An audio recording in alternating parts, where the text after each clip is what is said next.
Айтбек Кубанычбеков Борбор каладагы Тоголок Молда атындагы номер 71 мектеп интернатынын 11 классынын окуучусу 4 классынан бери стол үстүндө теннис ойноп, бир канча мелдештердин жеңүүчүсү болгон. Бул жолу да Кыргызстандын балдар үйлөрүнүн, интернаттарынын жана адистештирилген балдар борборлорунун тарбиялануучулары арасында турнирде ийгилик ага жылмайып, 5 атаандашын артта калтырды.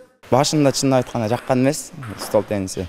Кийин мындай лигаларга, соревнованияларга баргандан баштап мындай өзүм кызыгып баштагам. Стол теннисин ойногондо кадимкидей рахат алам. Мындай жакшы ойногондорду. Мындай лигаларга көп келебиз. 71 мектептин атынан да чыгып, көптөгөн ийгиликтерге жеткенбиз, биринчи орундарга. Мелдеш Борбор каладагы Касым Өмүралиев атындагы спорттук комплексинде болду. Анда жеңиш үчүн 5 мекемеден 56 бала катышты. 12 бала алып келгем. Даярдыктар эми биздин мектепте спорт жагы абдан жакшы орунга коюлган. Директорубуз, завуштар барды колдойт.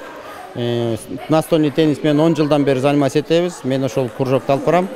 Балдарыбыз астында шаардын чемпиондору болуп жүрүшөт. Бияктан да бүгүн ийгиликтерибиз жакшы, Кудай буйрса, биринчи месттен алабыз деп ойлоп турабыз.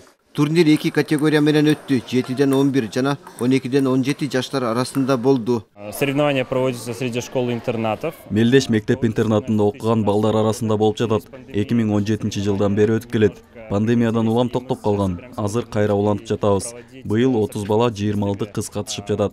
Белгилей кетсек, балдар үйлөрүнүн тарбиялануучулары, жатак мектептеринин окуучулары арасында стол үстүндөгү теннис боюнча Мелдеш мурда жылына бир жолу бүткүл дүйнөлүк стол теннисинин күнүнө арналып өткөрүлчү. Эми жазында жана күзүндө 2 жолу уюштуруу чечими кабыл алынган. Уланбек Тыйканбаев, Рахат Жаныбекова, Бексултан Курманбек уулу, Ала Тоо 24.